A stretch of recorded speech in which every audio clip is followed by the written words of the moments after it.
இன்றைக்கி மணத்தக்காளி கீரை தண்டில் தான் நான் சூப்பு போட போகிறேன். கீரை ஆஞ்சி வச்சுருக்கேன். கீரை எலசா தண்டெல்லாம் எலசா இருக்குது. இவ்வளோ தண்டோடையே தான் போட்டிருக்கேன். இருந்தாலும் இன்னும் தண்டு இருக்குது. இதை கடையிலுக்கு போட்டோம்னா மசியாது. அதில் நான் சூப்பு போடலான் இருக்கிறேன்.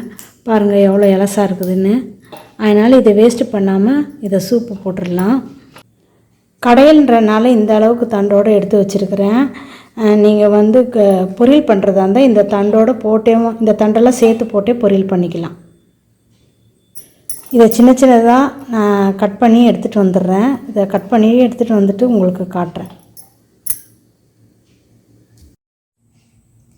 மணத்தக்காளி தண்டு இளந்தண்டை எடுத்து வச்சுருக்கிறேன். இது தனியா, கொஞ்சம் மிளகு, அரை ஸ்பூனு சீரகம், சின்ன வெங்காயம் 2, சின்ன துண்டு தக்காளி, 2 பல் பூண்டு, மஞ்சள். எப்படி செய்யலான்றதை பார்க்கலாம். இது கழனி தண்ணி தான் ஊற்றி வச்சுருக்கிறேன். அரிசி கழுவின தண்ணி. முதல் தண்ணி கீழே ஊற்றிட்டு 2வது தண்ணி வச்சுருக்கிறேன். மணத்தக்காளி கீரை தண்டை தண்ணியில் நல்லா அலசிட்டு பொடியாக நறுக்கி கொண்டு வந்திருக்கேன். அதை இந்த தண்ணியில் வேக போட்டுடலாம்.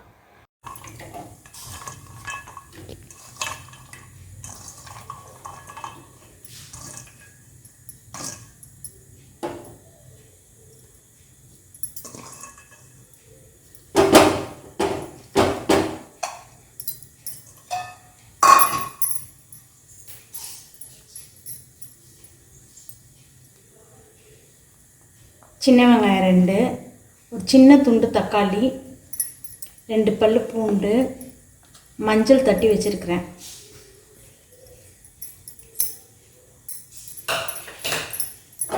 கொதிக்கட்டும்.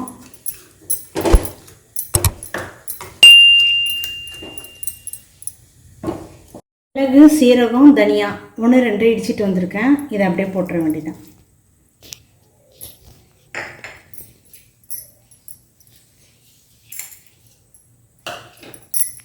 கொஞ்சோண்டு கல்லுப்பு போடுறேன்.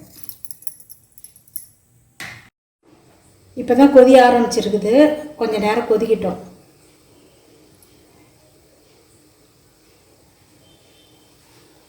அப்போ தான் அந்த தண்டோட எசன்ஸ் எல்லாம் இறங்கும்.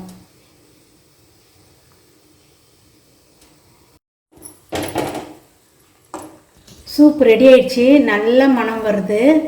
இப்போ நம்ம சர்வ் பண்ணிடலாம். Soup ready. நீங்கள் குழந்தைங்களுக்கு கொடுக்குறதா இருந்தால் நல்லா வடிகட்டிடுங்க.